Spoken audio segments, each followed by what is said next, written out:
చెప్పి అన్నయ్య అంటావేంట్రా? రేయ్, నేను చెప్పింది అబద్ధాలు కాదు, నిజాన్ని దాచిపెట్టాను అంతే. అది కూడా ఎవరికి ఎలాంటి ప్రమాదం లేని విధంగా దాచిపెట్టాను. అవును, మీ దృష్టిలో అవి అబద్ధాలే కావచ్చు, కానీ దానివల్ల నాకేం లక్షలు కోట్లు కలిసి రాలేదే. తన దృష్టిలో నేను గాని, మీరు గాని, మన కుటుంబం గాని, ఈ ఇల్లు గాని తక్కువ కాకూడదని గొప్పగా చెప్పాను. నాకప్పుడేం తెలుసు ఆమె నేను పెళ్లి చేసుకుంటానని? అందుకే చెప్పాను. ఇప్పుడేంటి? ఇంకొకందుకు చెప్పనైతే చెప్పావు కదా, అవన్నీ నిజం అనుకుని తనకు భ్రమలో ఉంటే ఇంకా నేను గుడ్డిగా నమ్ముతుంటే అన్నయ్య కన్ను తెరిపించాడు. అవునా? మంచిది, సంతోషమేగా. మీ అందరికీ కావాల్సింది అదే కదా. ఇప్పుడు మా ఇద్దరి మధ్య దూరం పెరిగి మేము విడిపోతే అప్పుడు మీ ఇద్దరికి ఇంకా ఆనందంగా ఉంటుంది కదా. మీకు పెళ్లిళ్ళు కాలేదు, నాకయ్యింది. నేను మాత్రమే ఎందుకు సుఖంగా ఉండాలి? మీలాగే పెళ్లి పెటాకులు లేకుండా మిగిలిపోవాలి, అంతేగా? అదేగా మీరు కోరుకునేది. రేయ్, ఏమన్నావురా? ఎవరి గురించి ఏం మాట్లాడుతున్నావురా? నీలాగా ఫ్రాడ్ చేయాలనుకుంటే, నీలాగా ఒక అమ్మాయికి అబద్ధాలు చెప్పి పెళ్లి చేసుకోవాలనుకుంటే ఎప్పుడో జరిగేదిరా పెళ్లి. అబద్ధాలు చెప్పి పెళ్లి చేసుకుంది కాక మమ్మల్ని తప్పట్టావేంట్రా? రే, ఇద్దరు ఏం మాట్లాడుతున్నారా? తప్పుగా మాట్లాడుతున్నారు, వదిలేండి రా. అసలు మహాలక్ష్మికి ఏమైంది? వస్తుందా రాదా? నీకెందుకో? వస్తే రాకపోతే నీకేంటి? నేను అబద్ధాలు చెప్పినందుకు నేనేదో ఒకటి చెప్పేవాడిని, లేదంటే నేనే టైం చూసుకొని చెప్తానన్నాను కదా. ఆగలేకపోయావా? పని కట్టుకొని సైట్కి తీసుకెళ్ళి మరి నీ పని చూపించి నన్ను పెద్ద ఫ్రాడ్గా నిరూపించాలా? రే, ఇంకేం చేయమంటావురా? మహాలక్ష్మి నా మాట పోయిందని బాధపడింది. తప్పు తన మీద వేసుకుని తనని తానే నిందించుకుంటుంది. అదంతా చూసి నేను తట్టుకోలేకపోయాను. ఇంకా ఆ భ్రమలో ఉంచడం నా వల్ల కాదని నిజం చెప్పాను. అదే నేను అనేది. నన్ను అపార్థం చేసుకున్నా పర్వాలేదు, నిన్ను మాత్రం అపార్థం చేసుకోకూడదు. నువ్వు గుళ్ళో దేవుళ్ళ ఉండాలి, నేను గుళ్ళో దేవుడిని కూడా మాయం చేసే దొంగల తన దృష్టిలో మారిపోవాలి. అందరూ కలిసి నా కాపురం కూల్చాలని చూస్తున్నారా? నేను సంతోషంగా ఉంటే ఓరలేకపోతున్నారా? రేయ్, ఏమన్నారా? ఎవరి గురించి ఏం మాట్లాడుతున్నావు?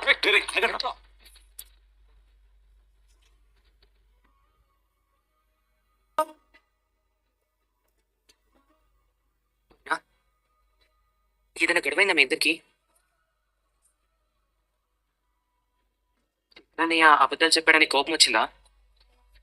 పెద్దన్నయ్య అని చెప్పినందుకు కోపం వచ్చిందా? పెట్టి ఆర్కిటెక్ట్ అని నేను గౌరవించడం లేదు. ఆయనలా అన్ని త్యాగం చేసి తమ్ముళ్ళ కోసమే బతికే మనిషిని నేను ఎక్కడ చూడలేదు.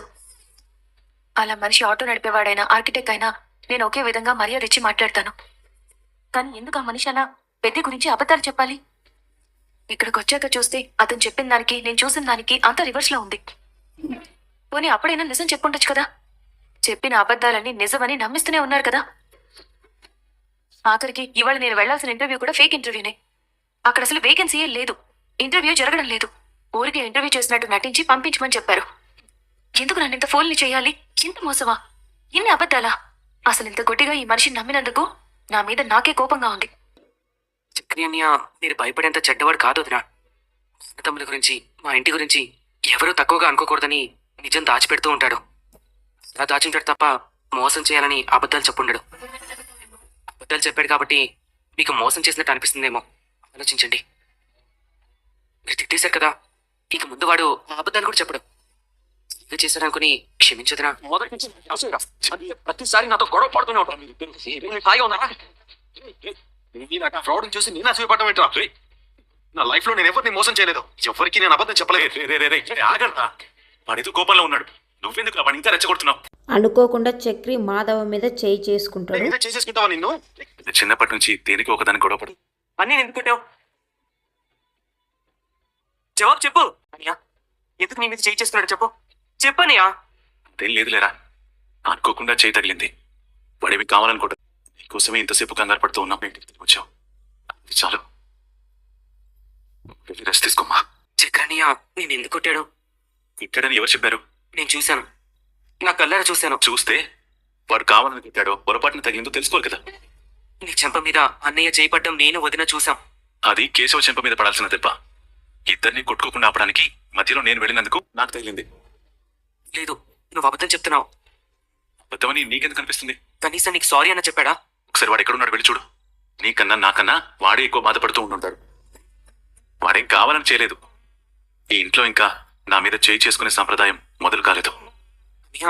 అన్నయ్య మాకు అన్నీ నువ్వే. సర్లే, ఆ సంగతి వదిలిపెట్టు.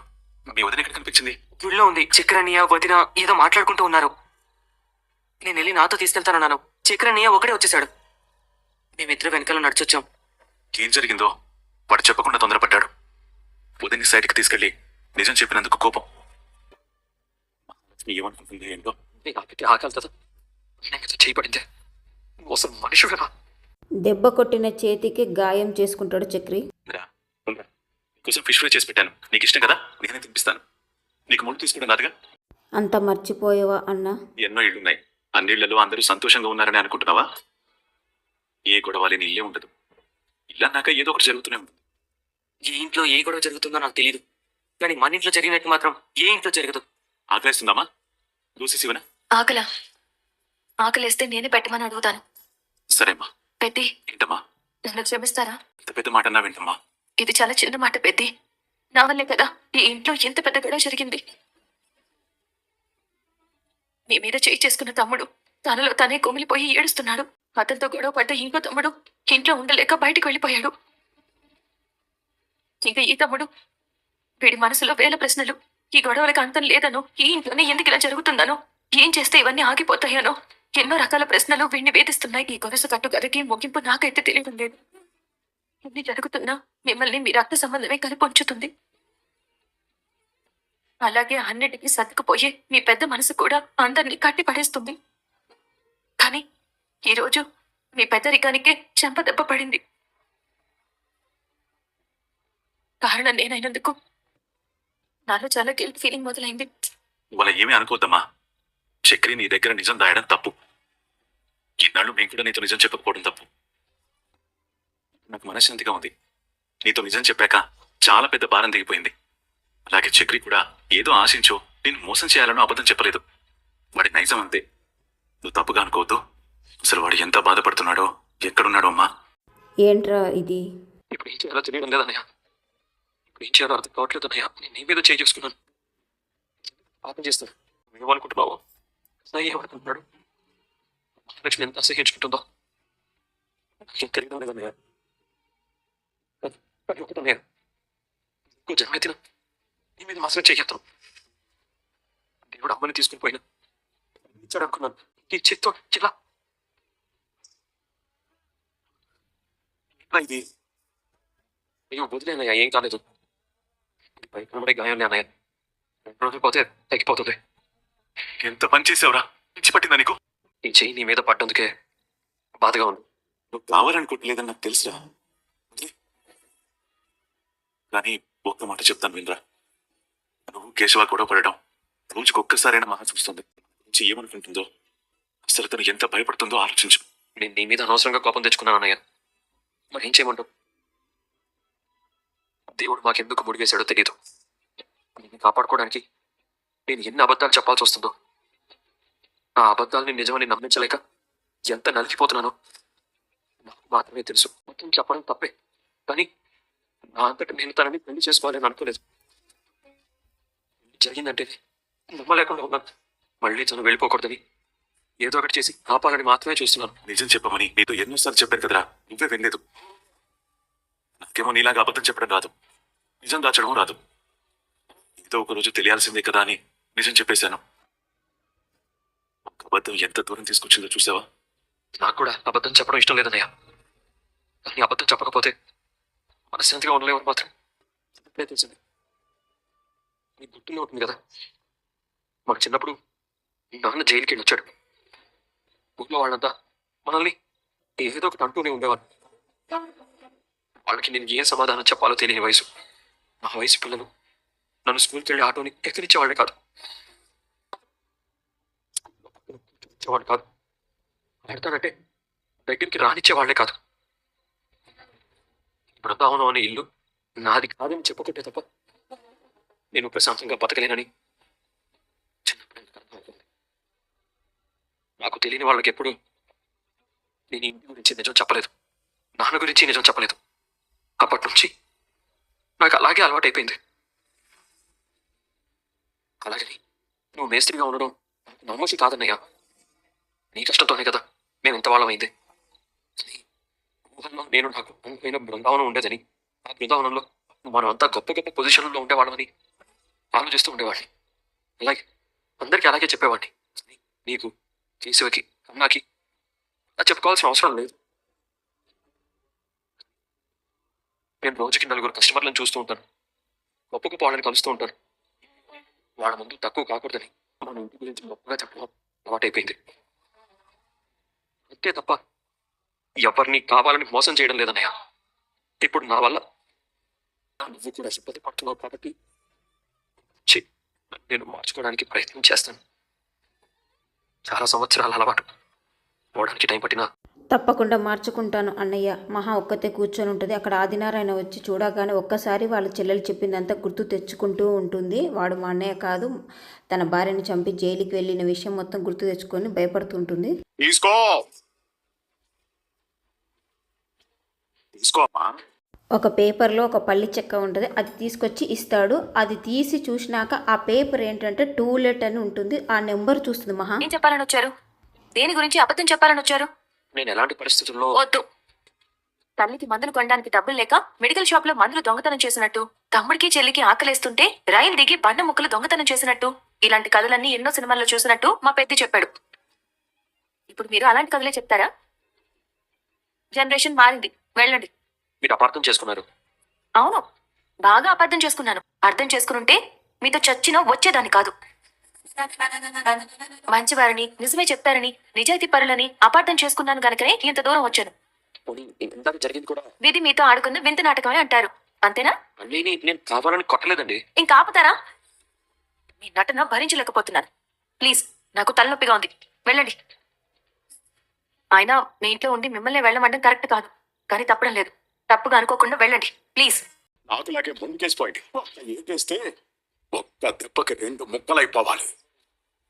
ఆడు తాగుబోతు మాత్రమే అనుకుంటున్నావా? సొంత పెళ్ళాన్ని చంపి జైలుకెళ్ళి వచ్చినాడు ఆడు. నాకన్నయ్య ఏంటి? ఏంటమ్మా, ఏమైంది? ఆహా, ఏం లేదు. ఏం జరిగిందని మాధవ్ బయటికి వచ్చి చూస్తాడు. అన్నావా? ఎప్పుడు ఇక్కడికి వచ్చిందా? నేను గమనించలేదే. ఏమైంది? ఏం లేదు, కంగారుగా లోపలికి వెళ్ళింది. నువ్వేమైనా భయపడేలా అన్నావేమో అని అనుమానం వచ్చింది. బాగుంది. తన కోసమే కొబ్బరి బొండాన్ని కొట్టుకొచ్చాను. కత్తి మొండిగా ఉందని సాన పెడుతున్నాను. అర్థమైంది. నాన్న చేతిలో కత్తి చూసి భయపడిపోయి ఉంటుంది. ఒంటరిగా ఎందుకమ్మా? కన్నాన్ని తోడుగా తీసుకెళ్ళు. నేను ఇంకా స్నానం చేయలేదన్నా. 10 నిమిషాలు తీసుకెళ్తాను. లేదు పెద్ది, దగ్గరే కదా, నేనే వెళ్తాను. నువ్వు వెళ్ళేది గుడికి కాదు కదా వదినా? అబద్ధం ఎందుకు చెప్తాను రా. వస్తాను పెద్ది. ఎవడాడు నా ఇంటి పంటలు ఎత్తుకెళ్ళాలని చూస్తున్నాడు? ఆగ్రా వస్తున్నాడు. ఎవరా నువ్వు? ఇది నా స్థలం రా. నీ బాబు గారు సొత్తు అనుకున్నావా? కొబ్బరి చెట్టు వేసి పడిందనుకో, ఆ చెయ్యిని కోసం ఇంకో చేతిలో పెట్టి పంపిస్తా ఏమనుకున్నావా? మాట్లాడితే కోస్తా నరుకుతా చంపుతా అంటావేంటే? ఈ స్థలం నీ ఒక్కడిదే అనుకుంటున్నావా? మీ అన్నది కూడా ఆయనకు చెప్పే వచ్చా, కోసుకోమని చెప్తేనే వచ్చా. ఎవడరా కోసుకోమని చెప్పింది? చెప్పడానికి ఆడవడు, కొయ్యడానికి నువ్వెవడు? ఈ కాంపౌండ్ మొత్తంలో ఏది ములిసినా నాదే, ఏది కాసినా నాదే. ఏ గాడిద ఇందులో వాటాలేదో. ఒక్క బొండా ముట్టుకొని చూడు, నీ తలకాయ కొబ్బరి బండాలా ఎగిరి పడితే ముట్టుకోరా. ముక్కో చెప్పాను. ఒక్క కొబ్బరి బొండం కోసం ఏంటి నాన్న గొడవ? ఇవాళ ఒక్క ఎట్టుకెళ్తాడు, రేపు మొత్తం గెలట్టుకెళ్తాడు. ఆ మెడ తిరగని గాడిద నా కొడుకు వీడికి పర్మిషన్ ఇచ్చాడంట. ఇవాళ ఆడిని వేసి పడేస్తాను. అసలు కత్తి సాన పెట్టి మరీ ఉంచాను. నరికేస్తాను నా కొడుకుని.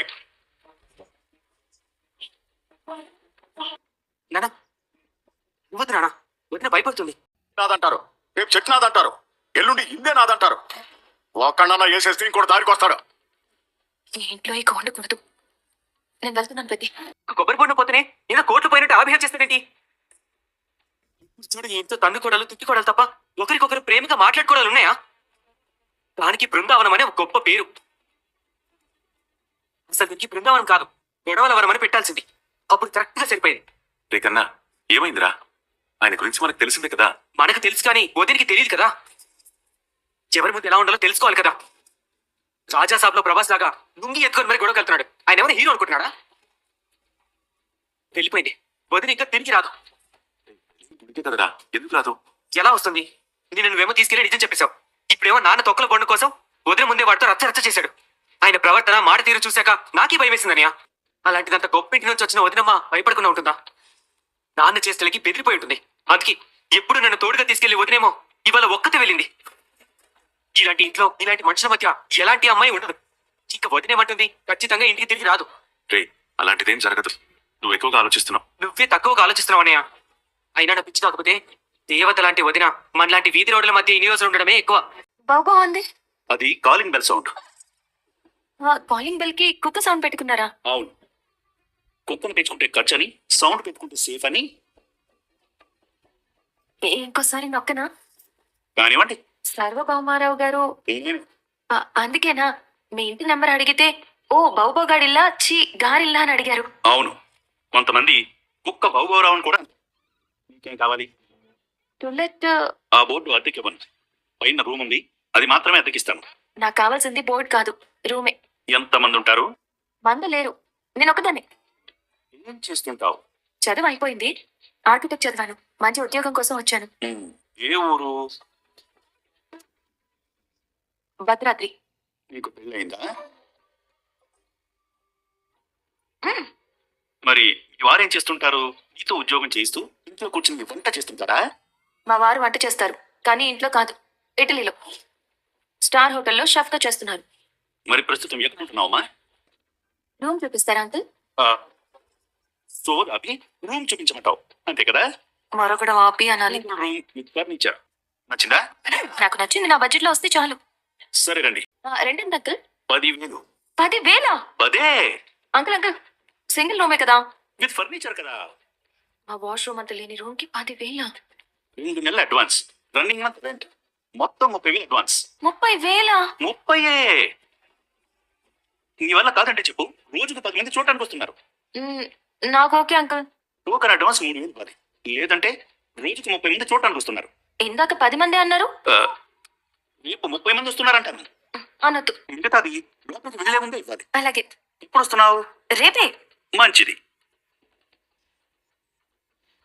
ఇవ్వలేదు అంకుల్. మిగతా అడ్వాన్స్ ఇచ్చాక మొత్తం ఒకేసారి ఇస్తాను. మంచిది. ఇంత ఆలస్యంగా వచ్చావు? నువ్వు చెప్పినంత స్పీడ్ గా రావడానికి నేనేమైనా స్పైడర్ మ్యానా, సూపర్ ఉమనా? నువ్వు సూపర్ ఉమన్ కాకపోతే ఏంటి, స్కూటర్ ఉంది కదా, తీసుకొస్తే ఫాస్ట్ గా వచ్చేదానివి కదా. ఎందుకు అంతే ఫాస్ట్ గా నన్ను పైకి పంపించడానికా? రెండూ కదా అని ఒక్కసారి ఇస్తేనే పెంట పెంట చేసావు. ఇక చాలు, విషయం ఏంటో చెప్పు. ఫోన్ కావాలి. చేతిలో ఉందిగా. ఇది డమ్మీ కదే, నాకు నా ఒరిజినల్ ఫోన్ కావాలి. పాపం నా ఫాలోవర్స్ నన్ను కనిపించట్లేదని నా మీద ఎంత బెంగ పెట్టుకున్నారో ఏంటో. ఆశీర్వదించనయ్య. ఎందుకన్నా ఇది? ఎగ్జామ్స్ బాగా రాసి మీ వదిన లాగా డిస్ట్రిక్ట్ ఫస్ట్ రావాలి. అయ్యయ్యో కన్నా, ఏంటది? మీరు కూడా దీవించాలి వదిన. మీరు ఎక్కడుంటే అక్కడ సంతోషం ఉంటుంది. అమ్మతో ఎగ్జామ్ కి వెళ్తున్నట్టు చెప్పి వెళ్ళినట్టు నేను మీతో చెప్పి వెళ్ళొచ్చు. ఇంటికి వచ్చాక ఎగ్జామ్ ఎలా రాసినా కూడా చెప్పొచ్చు. తిరిగి వచ్చేసరికి నేను లేనని తెలిస్తే ఏమైపోతారో కన్నా. కన్నా ఇంటికి వచ్చేసరికి మహాలక్ష్మి ఉండకపోతే ఏం చేస్తారు అనేది రేపటి ఎపిసోడ్లో చూస్తామండి. ఇది ఈ రోజు ఎపిసోడ్, రేపటి ప్రోమో. ఇప్పటికైనా లైక్ చెప్తే లైక్ చేయండి, నచ్చితే ఛానల్ని సబ్స్క్రైబ్ చేసి చూడండి. థ్యాంక్ యూ అండి.